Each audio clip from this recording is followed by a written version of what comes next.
Victoria Hall was a typical bright, lively teenager.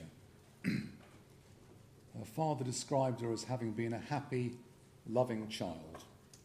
She spent hours on the phone to her best friend. She was studying for her A-levels. She had a part-time job and loved to go out dancing. For reasons only you know, and most people will never start to comprehend, you snatched her away and you crushed that young life. You are 67 years old. You are already serving a life sentence with a whole life order for 5 other murders of young women. The terms of imprisonment that I impose today will almost certainly make no difference. Nonetheless, my duty is to decide on the proper sentence, knowing as I do that no life sentence passed on you can ever heal the bereaved family's loss and grief. In the small hours of Saturday, the 18th of February 1999, in Felixstowe, Emily Doherty had been out clubbing, but ended up separated from her friends and her husband. So she set off to walk back to where she was staying.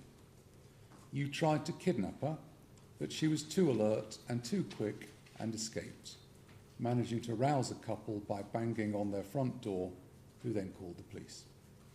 I am sure that if you had managed to abduct her, you would have killed her. That is a dreadful thing to conclude, but I do so based on what you did the next night, what you did in 2006, and on the simple fact that Miss Doherty had seen your face and your car's number plate. So there is no way you would have set her free to have you arrested. That same Saturday, the 18th of September, Victoria Hall went to her part-time job, then came home and got dressed up, ready to go out. She left her home in Trimley St Mary, just by Felixstowe, about 9 p.m, and met with her friend Gemma Alga.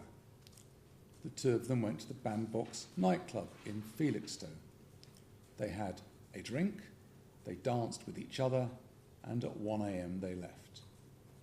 They went and got chips near the seafront and then set off to walk home, singing as they went. They parted company quite close to their homes at about 2:20, and that was the last time anybody, apart from you, saw Victoria Hall alive. Miss Hall's naked body was found 5 days later in the village of Creeting St Peter, about 25 miles from her home. Expert evidence shows she must have been killed within an hour or two of being abducted by being asphyxiated.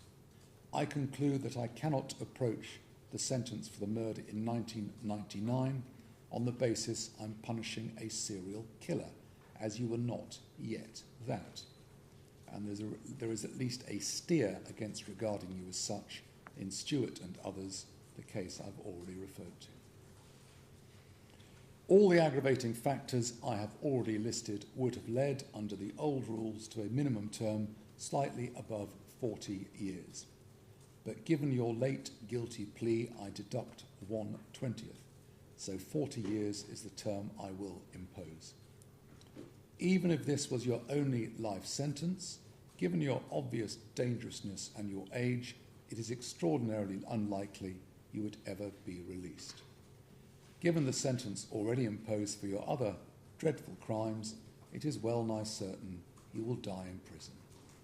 The sentences I impose are: 1, for the attempted kidnap of Emily Doherty, 9 years imprisonment concurrent; 2, for the kidnap of Victoria Hall, 12 years imprisonment concurrent; 3, for the murder of Victoria Hall, I pass a sentence of life imprisonment with a minimum term of 40 years. You can go now. Today, we finally have justice for our Victoria. It won't bring her back, but it will finish the police inquiries and the case being revisited. Unfortunately, my wife Lorinda has not lived to see this day, but she did know that it probably was Steve Wright. Victoria was a loving girl with a whole life before her. with plans of what she wanted to achieve. All this was snatched away from her by Steve Wright. We lost our lovely daughter, sister, niece, granddaughter, have endured 26 years of hell, which will continue from today onwards and forever. We thank the Suffolk Police for their time and resources spent on this case, especially DCI Caroline Miller, who is the DCI who reopened the case 7 years ago. Her care, tenacity and determination to find answers was amazing, and also to the other SIOs who have followed her, finishing with DCI Matt Connick, who has closed the case and showed care and understanding over the last couple of years. Thank you to them. Also to our son Stephen for his continued support and love, and of course our family liaison officers, especially DC Beck Gooch, who has been with us since day one in 1999. What an amazing job she has done. A wonderful person who has always looked after us and making sure we knew what was happening with the case. And finally, our final FLO, DCI Miranda Cliff, who for the last couple of years has supported Beck, and we couldn't have got through without them. Thank you. Detective Chief Inspector Matthew Connick. Today's sentencing marks the conclusion to an extensive and painstaking murder investigation. 26 years ago, Victoria Hall was just 2 weeks away from her 18th birthday and had her whole life ahead of her. This was cut short so cruelly. This appalling crime had a profound impact on Victoria's family and friends, along with communities in Felixstowe, Trimley St Mary, Creighton St Peter and across Suffolk. I wish to pay tribute to Victoria's father, Graham, and her brother, Stephen, who now finally know who is accountable for these shocking actions. This demonstrates that time is no barrier to justice. Special mention must be given to Emily, at the time a 22-year-old woman, who narrowly escaped the depraved actions of this man the night before Victoria was taken. We do not understand the impact, or we do not underestimate the impact that this night has had on her and continues to do so. I'm glad we've been able to provide answers and a sense of justice being delivered. Whilst this was a guilty plea, this was not an early guilty plea. Steve Wright made significant attempts to cover his tracks after the offence.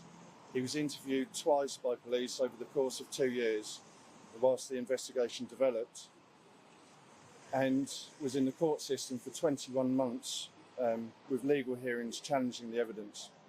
He was forced into a position where he had no alternative but to plead guilty to all 3 offences with the weight of evidence against him. This has been a complex re-investigation spanning over 7 years. I want to thank the officers and staff who have worked tirelessly on this investigation to develop and present all the evidence in this case. Their persistence is the reason for this result. I wish to thank the commitment of Cellmark Forensic Services, who have worked on the investigation for the last 5 years, testing and retesting exhibits and pushing the boundaries of latest DNA techniques to deliver significant evidence about the man responsible for this murder. The police team have worked closely with the Crown Prosecution Service over several years, presenting a compelling case, and we are grateful for the expertise of Specialist Prosecutor Sam Woolley, Miss Ledwood King's Counsel and Miss Blair.